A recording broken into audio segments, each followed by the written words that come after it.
কিছু পাবে, তোমার প্রারব্ধে পাবে, তোমার কর্ম ফলে পাবে। তাই তো আমি বাবা হতে পারি, সেটা আমার কর্মফল, সেটা আমার প্রারব্ধ। তুমি মা হতে পারোনি, সেটা তোমার কর্মফল, সেটা তোমার প্রারব্ধ। চাইবে কেন স্বামী গো? আমি তো জানি না। না জেনে যদি কেউ কোনোদিন কোনো অপরাধ করে, তার তো ক্ষমা আছে। আমি না হয় গোবিন্দের কাছে ক্ষমা চাই, কিন্তু বলো না স্বামী, এই কর্মফলটা কি? শুনবে এই কর্মফলটা কি? তবে শোনো, এই কর্মফলের কথা কে কাকে বলেছিল জানো সুজাতা? ব্রহ্মা নারদ দস্যু রত্নাকরকে শুনিয়েছিল এই পাপের কথা। তবে তো সে বাল্মীকি হয়েছিল। শোনো, শতং পাপে পদং নাস্তি সহস্র পাপ বর্ধক অযুতাৎ বুদ্ধিরাশৈব লক্ষান্তে চক্ষুঘাতক বাণকটি অপত্রক অষ্টমী বর্জ্য ঘাতক কপার পুষ্টমে বচ ব্রহ্মা নারদ রত্নাকর সংবাদ।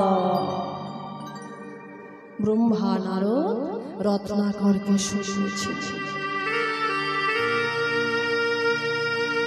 ওমা, সুজাতা কি চাইল মা? কি সন্তান? পুত্র সন্তান। কেন? সন্তান তো সন্তানই হয়, সে ছেলেই হোক বা মেয়ে।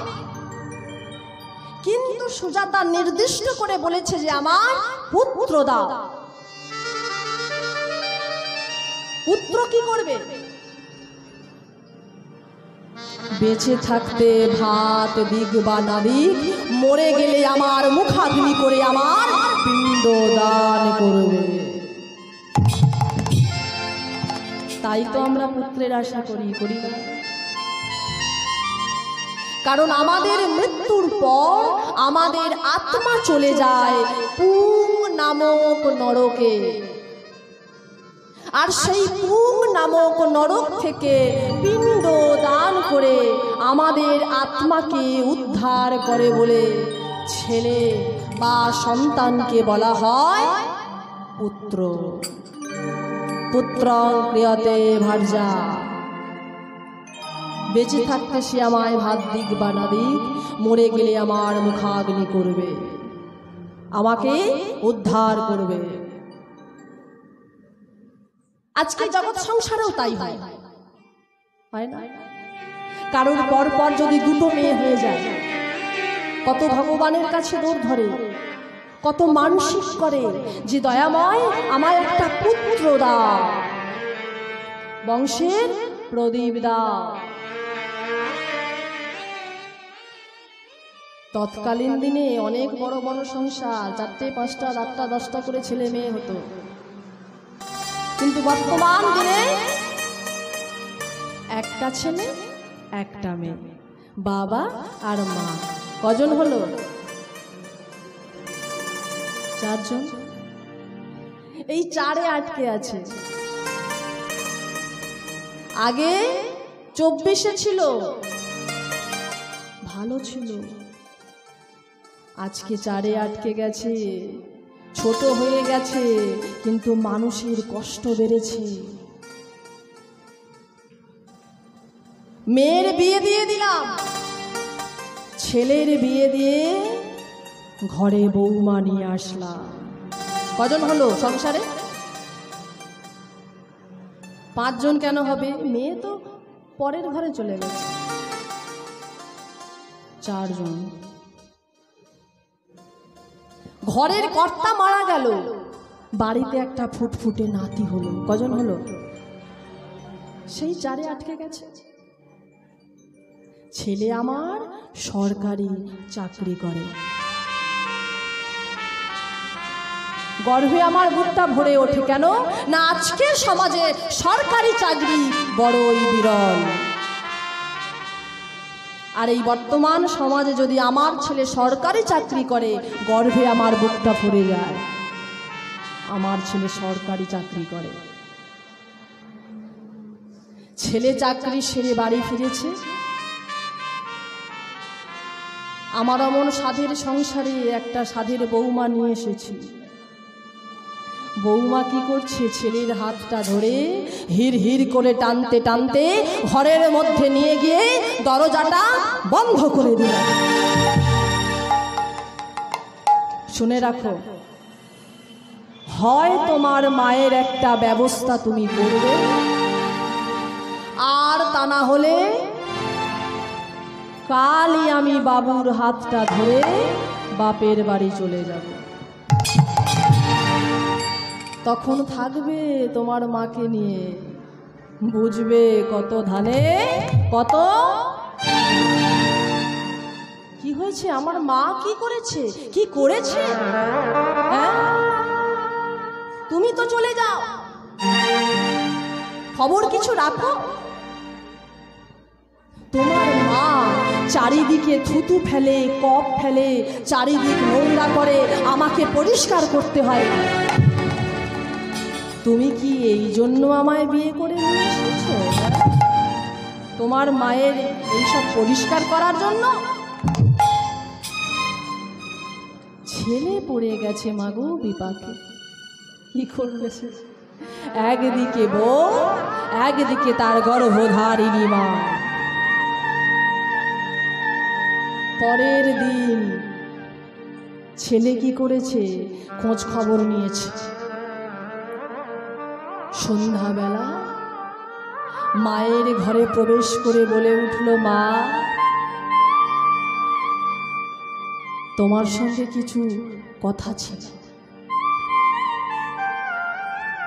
মা বলে উঠল, তুই কি বলবি আমি জানি বাবা, তুমি কি করে জানলে মা? ওরে, কাল যখন বৌমা তোকে ঘরের মধ্যে নিয়ে গিয়ে বলছিল দরজা বন্ধ করে, বাইরে থেকে আমি শুনেছি। ঠিকই তো বলেছে বাবা,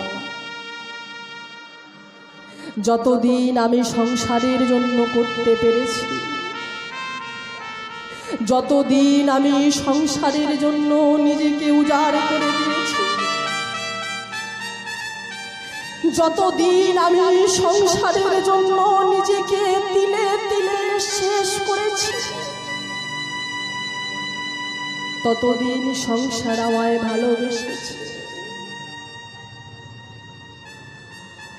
আজ আমার বয়স হয়েছে,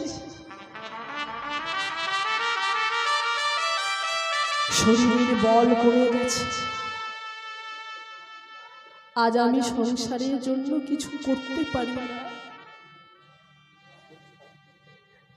আজ আমি সংসারের জন্য কিছু দিতে পারি না। তাই আজ সংসারে আমি অচল।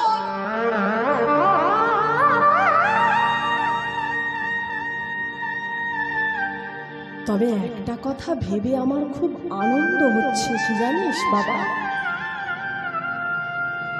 যে জগৎ সংসারে কেউ আমার কথা ভাবুক বা না ভাবুক,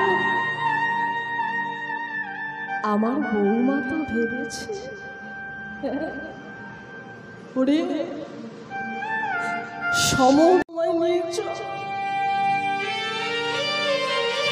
তোর সুখের সংসারে আমি কষ্ট দিতে চাই না। তুই যেখানে নিয়ে যাবি আমি সেখানেই থাকবো। পরের দিন মায়ের হাতটা ধরে ছেলে বৃদ্ধাশ্রমের দরজার কাছে ছেড়ে দিয়ে যেমনই না বাড়ি ফিরে আসবে,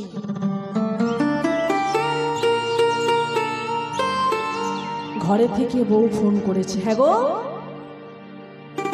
মাকে রেখে এসেছো? বলে হ্যাঁ। মালিককে বলেছো তো যেন মা বায়না করলে যখন তখন বাড়িতে না পাঠায়? ও মা কেন? এই জন্য বলি যেটা না বলবো সেটা তুমি করতে পারো। আরে বাবা তুমি সরকারি চাকরি করো, তোমার মা যদি যখন তখন বাড়িতে চলে আসে আর পাড়ার লোকে যদি জিজ্ঞাসা করে যে তোমার মা কোথায় থাকে, আর যদি তোমার মা বলে দেয় যে আমি তো বৃদ্ধাশ্রমে থাকি, তোমার সম্মান থাকবে? হ্যাঁ বলে হ্যাঁ তাই তো। এই মা বউয়ের কথা শুনে যেমনই না সে ওই বৃদ্ধাশ্রমের ভিতরে প্রবেশ করেছে, চমকে উঠেছে। কি দেখছে জানেন? ওই যে বৃদ্ধাশ্রমের যিনি মালিক, সেই মালিক তার চেয়ারটাকে ছেড়ে দিয়েছে। ওই বৃদ্ধাশ্রমের মালিকের চেয়ারে বসে আছে তারই মা, আর মালিক বসে আছে পাশের একটা ছোট্ট টুলে। প্রশ্ন জাগছে না কি গো মা? তারও কোনো প্রশ্ন জেগেছে যে কেন? তবে কি এরা আগে থেকে চিনত নাকি? তবে কি এরা পূর্ব পরিচিত ছিল?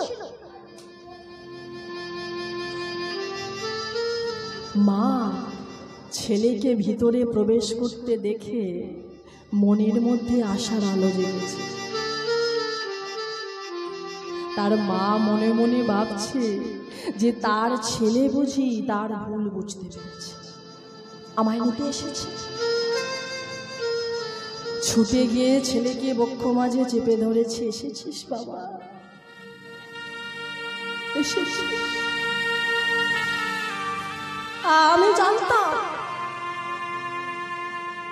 আমি জানতাম তুই আসবি।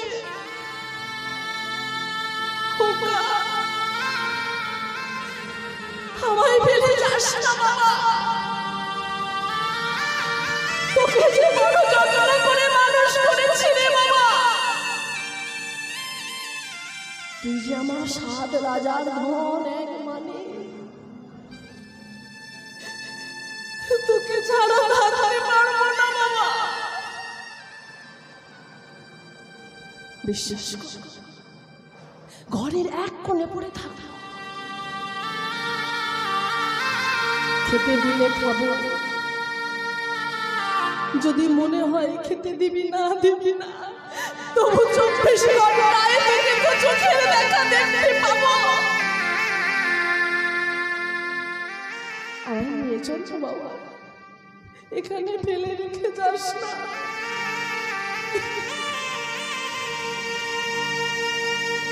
মায়ের মুখের কথা শেষ হলো না, ছেলে রুদ্ধ কণ্ঠে বলে উঠল, মা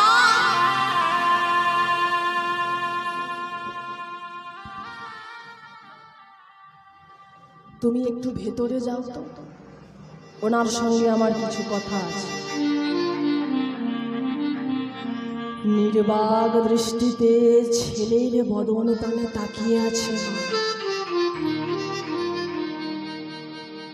এই কি সেই ছেলে? হ্যাঁ, যার সুখের জন্য আমি আমার নিজের সারা জীবনের সুখ, সারা জীবনের খুশি, সারা জীবনের আনন্দকে বিসর্জন দিয়েছিলাম। এই কি সেই ছেলে যাকে ভালো মন্দ খাওয়াবো বলে দিনের পর দিন নিজে আধ পেটে খেয়ে থেকেছিলাম? এই কি সেই ছেলে যার একটুখানি কষ্ট হলে, যার একটুখানি যন্ত্রণাতে মনে হতো পৃথিবী ওলট পালট হয়ে যাক, তবু আমার সন্তান যেন ভালো থাকে।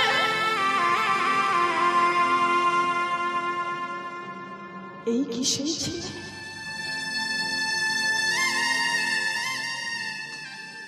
যাকে ভালো স্কুলে পড়ানোর জন্য ছেলেকে স্কুলের মধ্যে প্রবেশ করিয়ে ঘন্টার পর ঘন্টা তপ্ত রোদে বাইরে দাঁড়িয়ে থেকেছিলাম।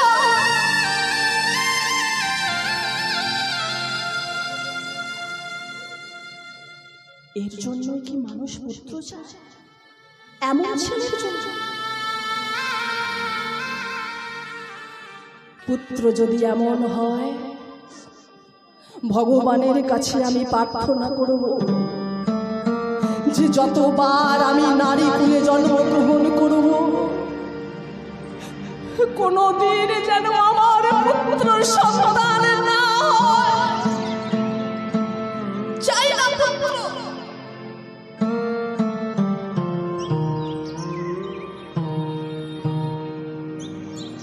চোখের জল ফেলতে ফেলতে মা বৃদ্ধাশ্রমের ঘরের মধ্যে গিয়ে দরজাটা বন্ধ করে দিল। মালিক বলে উঠল, তুমি ফিরে এলে যে বাবা, কিছু কি বলবে? না, আমি যেটা বলতে এসেছি সেটা আমি পরে বলবো, আগে আপনি আমার প্রশ্নের উত্তর দিন। আপনি কি আমার মাকে আগে থেকে চিনতেন? বলুন না, চিনতেন?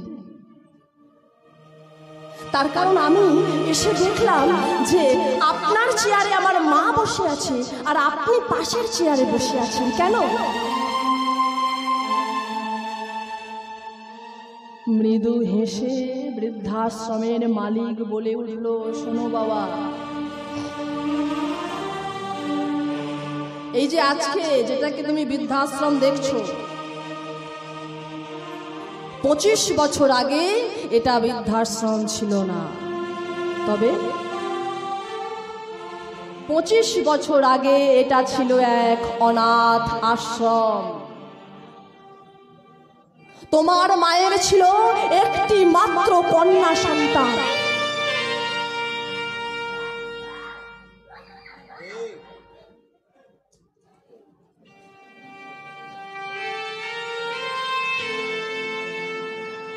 হাজার চেষ্টা করার পর দ্বিতীয়বার যখন সে মা হতে পারেনি, আজ থেকে 25 বছর আগে সে এসেছিল আমার ওই অনাথ আশ্রমে। কয়েক হাজার ছেলের মধ্যে সে তুলে নিয়েছিল তোমাকে।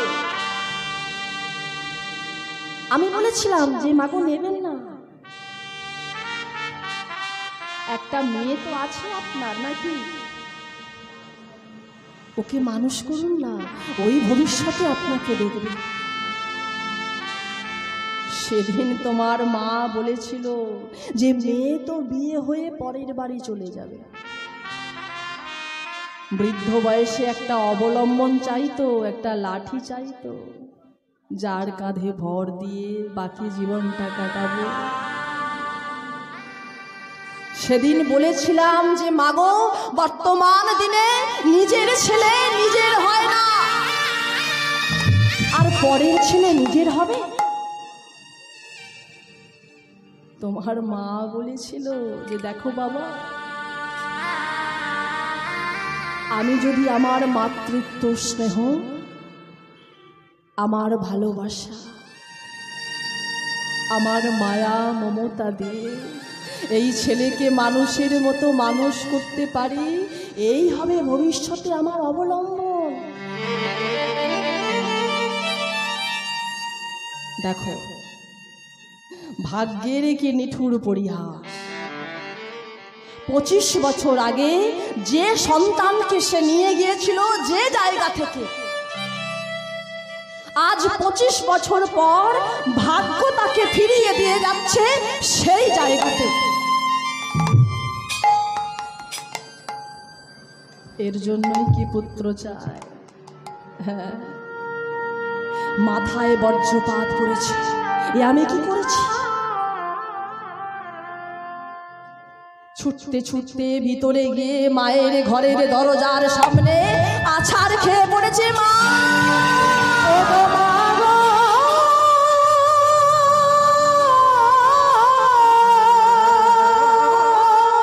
দরজা খোলো মা, ও গো মা,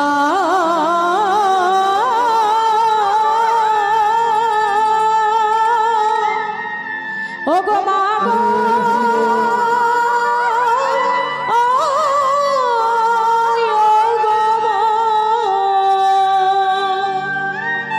দরজা খোলো মা, আমার ভুল হয়ে গেছে, চলো ফিরে চলো। খোলো না মা, আমি তো বলছি আমার ভুল হয়ে গেছে, দরজা খোলো, চলো ফিরে চলো। হাজার ডাকার পরও মা যখন দরজা খুলল না, দরজা ভেঙে ভেতরে প্রবেশ করে দেখছে ওই ঘরের মধ্যে পাখার সঙ্গে দড়ি দিয়ে তার মা হত্যা করেছে। এইবার আপনারা বলুন, এমন পুত্রের জন্যই কি মায়েরা ভগবানের গান ধরে?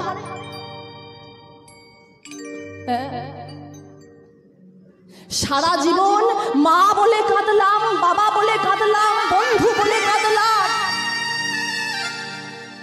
কিন্তু যাকে কথা দিয়েছিলাম তার নামে একবারও কাঁদলাম। বাবু, কাঁদতে যদি হয় তার নামে কাঁদো, কেউ কারোর নয়। আজকে যে আপনাকে ভালোবাসি ভালোবাসি বলছে, যেদিন তার স্বার্থ ফুরিয়ে যাবে সেদিন আপনাকে দূর করে ফেলে দেবে রাস্তার মাঝখানে।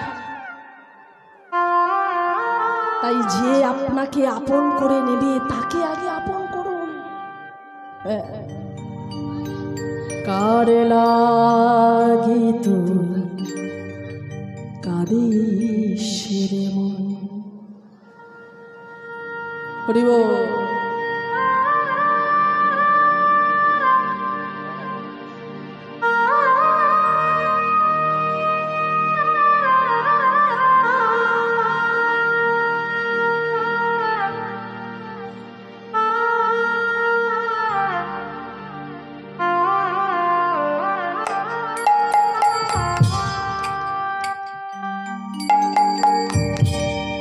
কেউ তো কারণ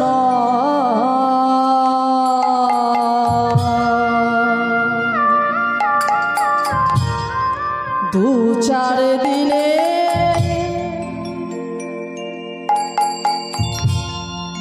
দেখা শোনা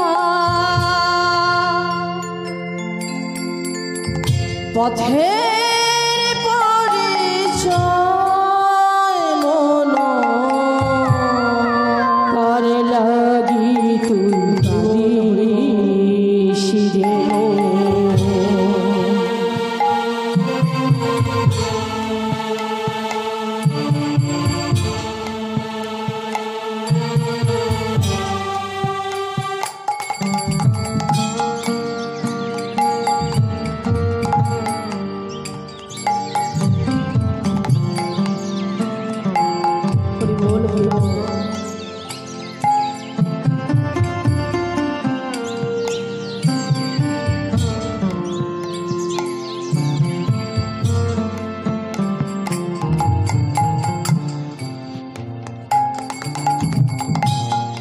ভাই বলো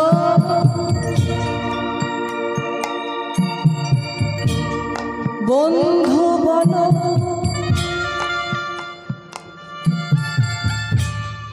কেউ তো কারো দু চার দিনে দেখা শোনা পথের পরিচয়। আরে ভাই বলো বন্ধু বলো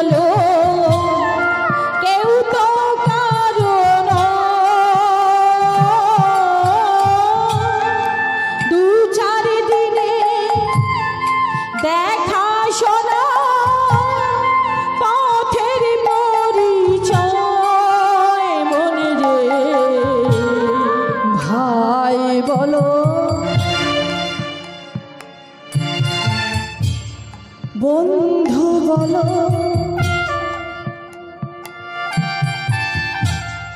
কেউ তো কারো না, দু চার দিনে দেখা শোনা পথের পরিচয়। আরে ভাই বলো বন্ধু বলো কেউ তো কারো না, দু চার দিনে দেখা শোনা পথের পরিচয়।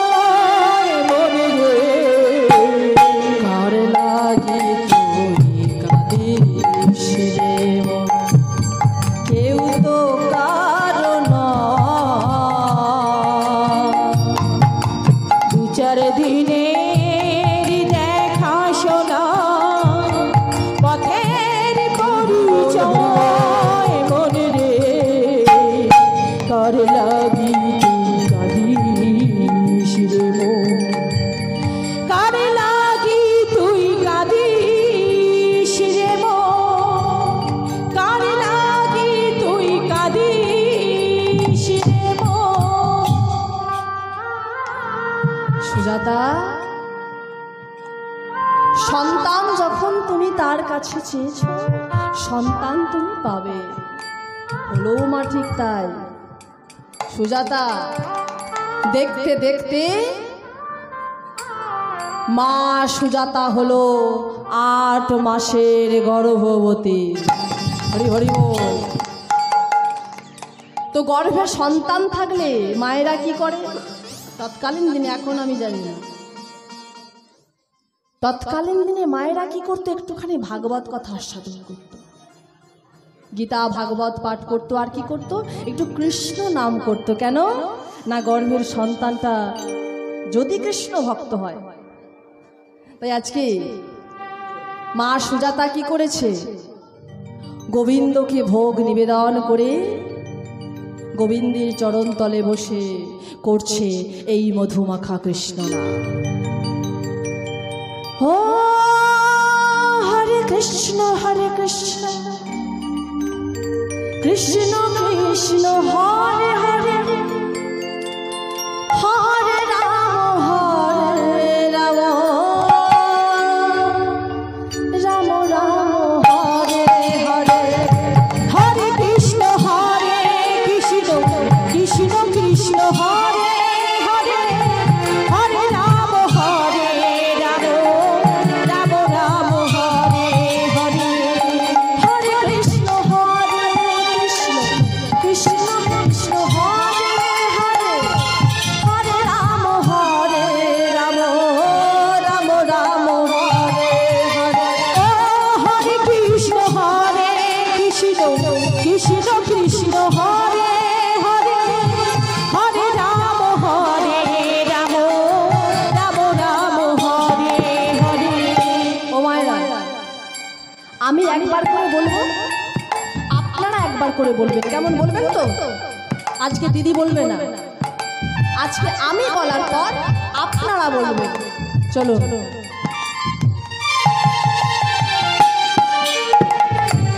হরে কৃষ্ণ, শুনতে পাচ্ছি না, হ্যাঁ জোরে সবাই বলে, জোরে বলুন। হরে কৃষ্ণ হরে কৃষ্ণ কৃষ্ণ কৃষ্ণ হরে হরে, হরে রাম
হরে হরে হরে রাম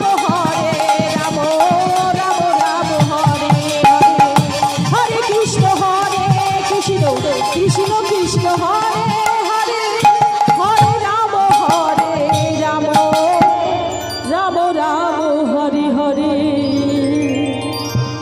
তো কৃষ্ণ কোনো গান গায় আর কি করে না, কহরমণি প্রত্যেক দিন সন্ধ্যাবেলা সুজাতাকে ভাগবত পাঠ করে শোনায়, আর গর্ভবতী মা সুজাতা সেটা আস্বাদন করে মনের আনন্দে।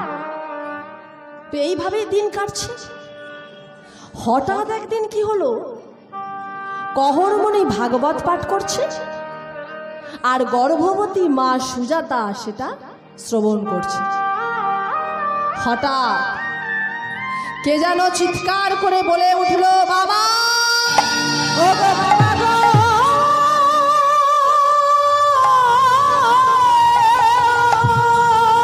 শ্লোকটা আপনি ভুল বললেন বাবা।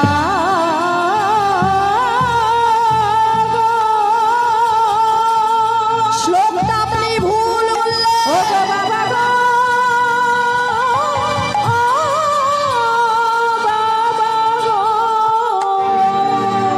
সুজাতা কে এমন করে চিৎকার করে বলছে, কে আমার ভাগবত কথার ভুল ধরছে, কার এত বড় স্পর্ধা যে আমার ভাগবত কথার ভুল ধরে। এই দেখো স্বামী, এই দেখো আমার গর্ভের ভিতর থেকে আমাদের অনাগত সন্তান এমন করে চিৎকার করছে। ক্রোধান্বিত হয়ে গেল। ওর এত বড় স্পর্ধা, মাতৃ গর্ভে থেকে বাবার ভাগবত কথায় ভুল ধরে। আমি তোকে অভিশাপ দিলাম, অষ্ট স্থানে বক্র হবে। কেঁদে উঠল সুজাতা। তুমি কি করলে স্বামী, তুমি কি করলে? যে সন্তান পৃথিবীর আলোই দেখল না, বাবা হয়ে তুমি তাকে অভিশাপ দিলে। কি বলে অভিশাপ দিল ও মায়েরা? আহা বাবা, কি বড় বড় ভাই উঠছে। কি বলে অভিশাপ দিল গো মা? যে তোর অষ্ট স্থানে বক্র হবে। বক্র কথার অর্থ হলো বাঁকা। কেমন? অর্থাৎ বাবা হয়ে নিজের অনাগত সন্তানকে সে অভিশাপ দিল যে তোর শরীরের 8টা স্থান হবে বাঁকা।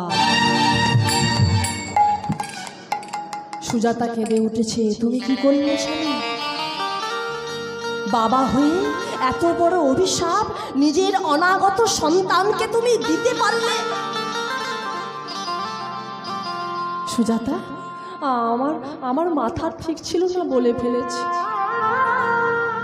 তবে চিন্তা করো না, বাবা মা তো সন্তানকে কত কি বলে। কি গো মা, আপনারা বলেন না আপনাদের সন্তানকে যদি কোনো অন্যায় করে কত কি বলি? তা বলে কি সন্তানের কোনো অমঙ্গল হয় না। তুমি চিন্তা করো না সুজাতা, কিচ্ছু হবে না। ভক্তমণ্ডলী, ভক্তিমতী মায়েরা, যেদিন থেকে এমন ঘটনাটা ঘটেছে তারপর থেকে সংসারে এমন অবস্থা, নুন আনতে পান্তা ফুরোয়। গর্ভবতী স্ত্রীকে যে দুবেলা দুমুঠো পেট ভরে খেতে দেবে সে ক্ষমতা তার নেই। আস্তে আস্তে গর্ভবতী সুজাতা জীর্ণ হয়ে এসেছে। সুজাতা, তোমার কষ্ট হচ্ছে? চিন্তা করো না সুজাতা, একটুখানি কষ্ট করো, আজকে রাত্রকাল। কাল সকাল হলেই আমি যাব মিথিলায় জনক রাজার দরবারে অর্থ সাহায্যের জন্য। জনক রাজা আমায় বড় ভালোবাসে, আমি যদি গিয়ে তার কাছে কিছু সাহায্য চাই, সে আমায় খালি হাতে ফেরাবে না। পরের দিন সকালবেলা স্নান আহ্নিক সেরে গোবিন্দকে ভোগ নিবেদন করে গর্ভবতী স্ত্রীকে বুঝিয়ে সুঝিয়ে চলেছে মিথিলায় জনক রাজার দরবারে অর্থ সাহায্যের জন্য। মন চল, আজ কেউ নেই, আজ যাবি তুই আর আমি। পথ চলব আর বদন ভরে গাইব, কভি রাম বনকে কভি শ্যাম বনকে,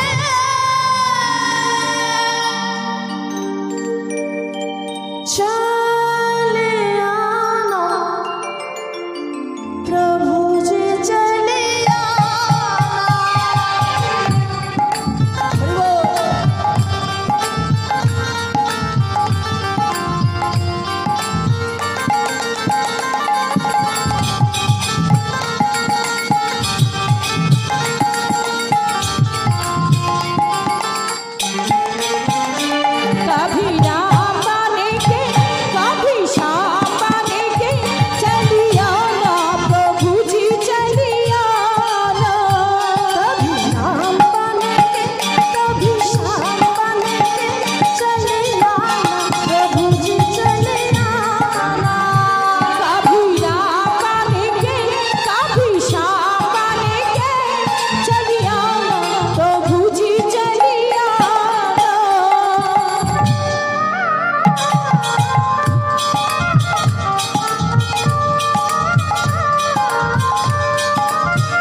জয়।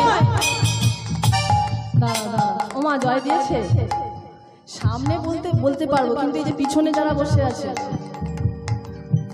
মানে মনে হচ্ছে আমি যেন মাস্টার মশাই পড়া ধরবো, তাই পিছনের বেঞ্চি চলে গেছে। সামনে এত জায়গা ফাঁকা আছে। হ্যাঁ, সবাই মিলে জয় দিয়েছে মনে মনে। তাহলে মনে হয় আমি কালা হয়ে গেছি। জয় নিতাই। আচ্ছা, জনকরাজার নামে না হয় আপনি নাই জয় দিলেন, আমরা একটু প্রেমময়ীর নামে জয় দিই, কেমন?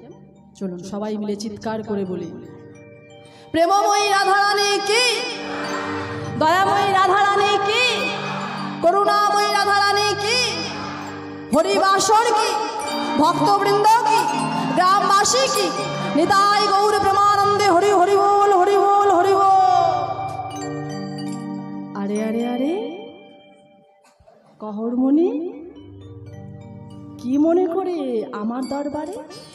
মহারাজ, কি বলবো মহারাজ, ঘরে আমার 8 মাসের গর্ভবতী স্ত্রী। মহারাজ, সংসারের এমন টানাটনি অবস্থা, স্ত্রীটাকে যে একটু ভালো মন্দ করে খাওয়াবো, আস্তে আস্তে সে ক্ষমতা আমার নেই। তাই মহারাজ, আজ এসেছি আপনার কাছে। যদি কিছু অর্থ দিয়ে আমায় সাহায্য করতেন, তাহলে স্ত্রীটাকে অন্তত দুটো ভালো করে খাওয়াতে তো পারতাম। কহর, ছি ছি ছি ছি ছি ছি, হ্যাঁ, তোমার মতো একজন ব্রাহ্মণকে যদি কিছু দান করতে পারি, সে তো আমার সৌভাগ্য। তবে জানো তো, আজ তুমি এমন একটা দিনে আমার কাছে এসেছো যে আজই আমার এই দরবারে হবে ভাগবত তত্ত্বের আলোচনা। তো তুমিও তো ভাগবত পাঠ করো, তোমার মুখে একটু ভাগবত আস্বাদন করবো। আর এই দরবারে কে আসছে জানো ভাগবত পাঠ করতে? কে মহারাজ? না, বরুণ দেবের পুত্র বন্দি আসছে আমার দরবারে ভাগবত তত্ত্ব আলোচনা করার জন্য। হঠাৎ বন্দি এসে উপস্থিত হয়েছে রাজ দরবারে। আর ওই বন্দি কহরমণিকে দেখে বলে উঠল যে মহারাজ, ভাগবত তত্ত্ব আমি এখানে আলোচনা করতে পারি, তবে একটা শর্তে। শর্তটা কি?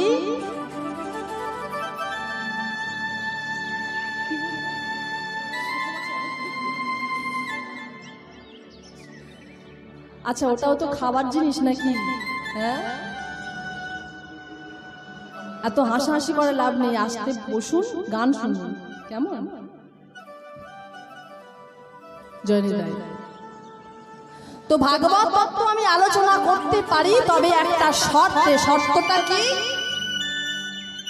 না, কহরমণিকে যদি আমার সঙ্গে এই দরবারে আজ করতে হবে ভাগবত তত্ত্বের তর্ক যুদ্ধ। এই যুদ্ধে শর্ত থাকবে দুটি।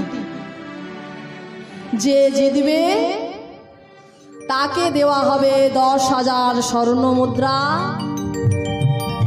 আর যে হেরে যাবে তাকে ডুবিয়ে মারা হবে ওই সমঙ্গা নদীর জলে। ওমা, প্রথম শর্তটা শুনে মনের মধ্যে একটু আনন্দ হয়েছিল। কেন জানেন? দেখা হয়ে গেছে।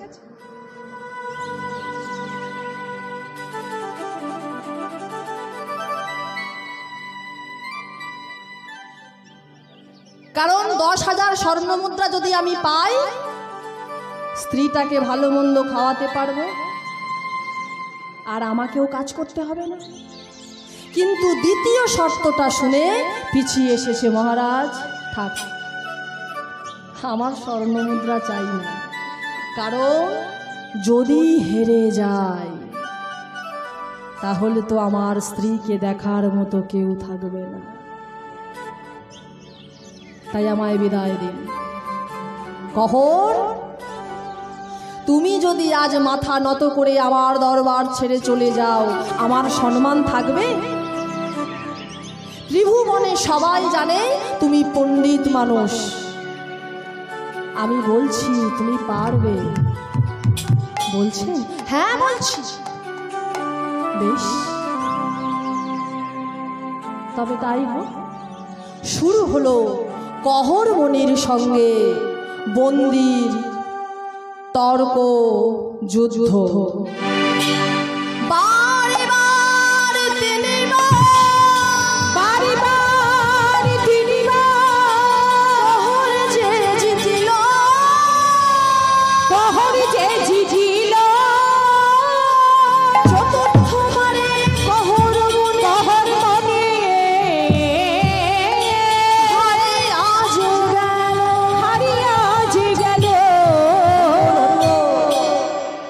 চিৎকার করে সবাই বলে উঠল, জয় হোক বন্দির, জয় হোক, জয় হোক বন্দির, জয় হোক। বলেছিলাম না এই বন্দির সঙ্গে তর্ক করতে শোনা, হেরে গেলে তো ওরে কে আছিস, হাতে পায়ে দড়ি বাঁধ, টানতে টানতে নিয়ে চ নদীর তীরে। আছাড় খেয়ে পড়েছে বন্দির চরণতল। আমায় মেরো না। ঘরে আমার 8 মাসের গর্ভবতী স্ত্রী। আমার যদি কিছু হয়ে যায়, আমার স্ত্রীটা যে প্রাণে বাঁচবে না। আমায় মেরো না। জোর করে হাতে পায়ে দড়ি বেঁধে টানতে টানতে নিয়ে গেল সবাঙ্গা নদীর তীরে। সবাই মিলে জোর করে ডুবিয়ে দিল সবাঙ্গা নদীর জলে। না না বলো না,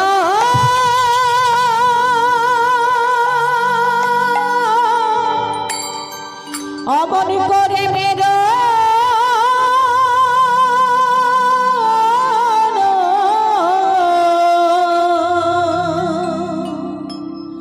না, না মেরো না,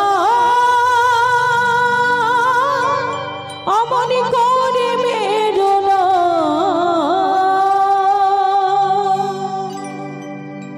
জোর করে ডুবিয়ে দিল। জনক রাজা বলে উঠল যে মন্ত্রী, এক কাজ করো, কাল সকালবেলা কিছু চাল ডাল অর্থ নিয়ে তপবনে জনক রাজা বলে দিচ্ছে যে ওই কহর মনের স্ত্রীকে দিয়ে এসো, তা না হলে সে প্রাণে বাঁচবে, কারণ সে হলো গর্ভবতী। ওমা, সন্তানের যদি কিছু হয়, মা যেমন বুঝতে পারে, আর সতী নারী বুঝতে পারে পতির যদি কিছু হয়। একবার ঘর আর একবার বার, একবার ঘর আর একবার বার। এই ঘর বার করতে করতে হঠাৎ সে শুনতে পেল ঘোড়ার গাড়ির আওয়াজ। ছুটতে বেরিয়ে এসেছে বাইরে। কোথা থেকে আসছে? আমি মিথিলা থেকে আসছি। হ্যাঁ হ্যাঁ হ্যাঁ, মিথিলা। আমার স্বামী গিয়েছিল মিথিলা জনক রাজার দরবারে। আমায় বলে গিয়েছে তো আজ সকাল হলেই ফিরে আসবে। বলুন না আমার স্বামী কোথায়, বলুন না আমার স্বামী কোথায়। শোনো মা, তোমার স্বামী গিয়েছিল কাল জনক রাজার দরবারে, আর ওই জনক রাজার দরবারে কাল হয়েছিল এক ভাগবত তত্ত্বের তর্ক যুদ্ধ। সেই তর্ক যুদ্ধে শর্ত ছিল, যে জিতবে তাকে দেওয়া হবে 10,000 স্বর্ণ মুদ্রা, আর যে হেরে যাবে তাকে ডুবিয়ে মারা হবে ওই সমঙ্গা নদীর জলে। তোমার স্বামী হেরে গিয়েছিল, তাই সবাই মিলে জোর করে তাকে ডুবিয়ে দিয়েছে ওই সমঙ্গা নদীর জলে। না না বলো না, আমার করে বলো না, বলো না, বলো না, বলো না। আছাড় খেয়ে পড়েছে নারায়ণ শিলার উপর। এ তুমি কি করলে দয়াময়, এ তুমি কি করলে? জীবনের প্রথম দিন থেকে তোমার চরণে তুলসী চন্দন অর্পণ না করে আমি জলবিন্দু গ্রহণ করি না। তুমি আমার এত বড় সর্বনাশ করলে। শুনে রাখো দয়াময়, আজ থেকে তোমার সেবা পূজা আমি বন্ধ করে দিলাম। ও বলে দিচ্ছি দয়াময়, আমি যদি আত্মহত্যা করি আমার গর্ভের সন্তানটা মারা যাবে, আর তাতে যে পাপ হবে সে পাপ হবে শুধু তোমার। যা বললো তাই সে করলো। কি করলো জানো? কাঁদিতে কাঁদিতে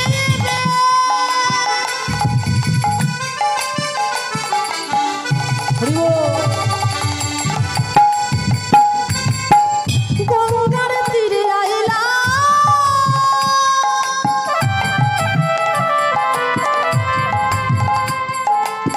জলে ঝাঁপে দিবে বলে ভাবিতে লাগিলা। কাঁদিতে কাঁদিতে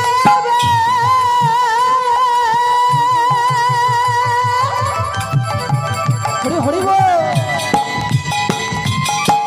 গঙ্গার তীরে আইলা,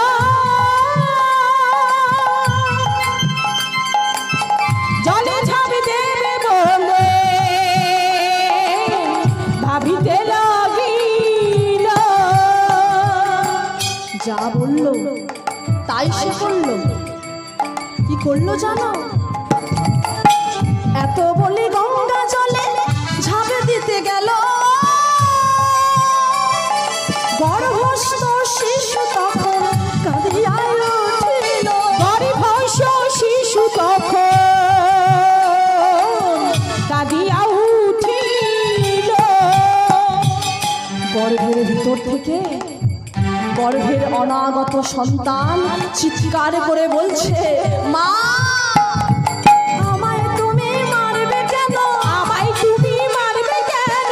আমায় তুমি মারবে কেন? মা গো আমায় তুমি মারবে কেন? কি অপরাধ করেছি মা?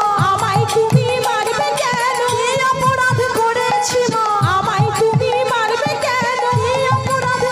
কোন অপরাধের অপরাধী? আমায় তুমি মারবে কেন? কোন অপরাধের অপরাধী? আমায় তুমি মারবে কেন? মা গো আমায় তুমি মারবে কেন? আমায় তুমি মারবে কেন? আমায় তুমি মারবে কেন? গর্ভের ভিতর থেকে অনাগত সন্তান চিৎকার করে বলছে, মা আমায় মেরো না, মা আমায় মেরো না। আমি তো কোনো অপরাধ করিনি মা, আমি তো কোনো অন্যায় করিনি। আমারও তো স্বাদ আছে, পৃথিবীর আলো দেখবো। আমায় মেরো না মা, আমায় বাঁচতে দাও। ওইখানেই বসে পড়েছি। পাড়ার লোকে ছুটে এসেছে, সুজাতা এ তুমি কি করছো? আত্মহত্যা মহাপাপ। তুমি যদি আত্মহত্যা করো তোমার গর্ভের সন্তানটা মারা যাবে, আর তাতে যে পাপ হবে সেই পাপে যতবার তুমি নারী কুলে জন্মগ্রহণ করবে কোনোদিনও মা হতে পারবে না। চলো চলো এমন তো অনেক মেয়ের জীবনে হয় না, স্বামী মারা যায়, তা বলে কি তারা বাঁচে না? চলো সুজাতা, চলো। সন্তানটা হলে না হয় সন্তানের বদন পানে তাকিয়ে বাকি জীবনটা কাটিয়ে দিও। পাড়ার লোকে বুঝিয়ে সুঝিয়ে বাড়ি নিয়ে এসেছে। দেখতে দেখতে 10 মাস 10 দিন পূর্ণ হলো, সন্তান ভূমিষ্ঠ হলো, সবার আনন্দিত মন। কিন্তু পুত্র হেরি জননী, পুত্র হেরি জননী, ঝরে দনয়, ঝরে দুনয়, পুত্র হেরি জননী, ঝরে দুনয়। সন্তানের বদন পানে তাকিয়ে চমকে উঠেছে। কেন জানেন? ওই যে বাবা অভিশাপ দিয়েছিল যখন গর্ভে ছিল।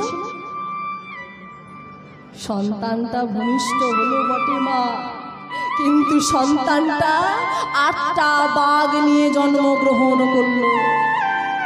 মায়ের কত কষ্ট ভাবো।